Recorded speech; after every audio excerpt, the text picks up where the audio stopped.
You know what? If we didn't have the pitch trackers, I don't think anybody would ever make any big deal of it. The strike zone has been like that all the time. I mean, there were guys that called pitches 4 inches outside, and nobody even knew it. And, the ball players dealt with it, and you have to deal with these things, and you make adjustments. And Blue Jays got plenty of pitches to hit.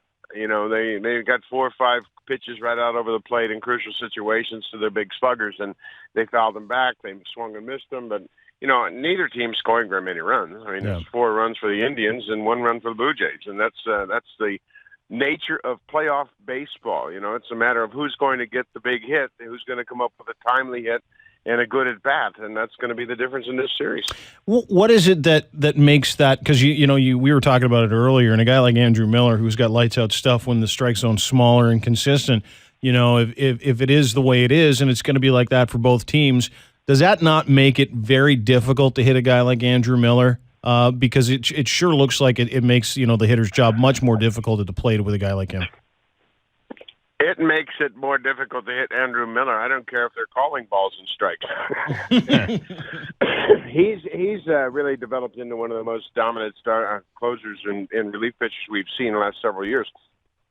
Everybody talks about his velocity, his slider, how nasty it is. I think the fact that he throws just almost from a slide step every pitch, it's very difficult to get any timing on him. Most guys have an arm swing that hitters will time up, and they'll use that arm swing to get their timing right. Well, Andrew Miller just strides towards the plate and unloads very quickly, and it's difficult to time up that pitch.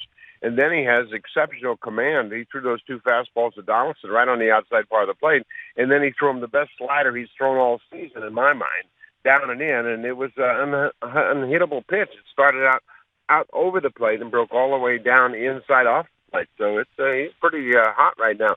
The key to beating Andrew Miller, keep him in the bullpen. Get the lead early. Don't let him come out and protect those leads. I think that's going to be the difference in this series. Yeah, feast or famine. I mean, but what we've seen in this series is indicative of how the Jays' season went, right? I mean, they're scoring a ton of runs, or they don't get anything. And unfortunately, it really is obviously more important in the playoffs to be able to score runs, and they haven't done it. What do they have to do in your mind? What have they gotten away from in your mind that you've watched both of these games and called both of these games? What do you see from the Blue Jays that is maybe a reason that they're not scoring runs? It's the opposing pitcher. That's exactly what's going on with the Cubs, who had the most prolific offense. They got beat 1-0 last night. Yeah. And everybody said, well, what do the Cubs change? The Cubs didn't change anything. Clayton Kershaw made great pitches, and that's the way it's going to be throughout the rest of this series. If you get a pitcher to make some mistakes over the plate, you better not miss them.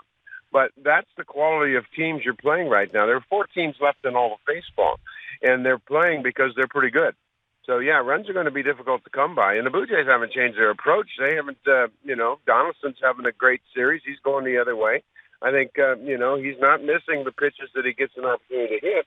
And that's the nature of baseball. It's a very short series. It's a 7-game series.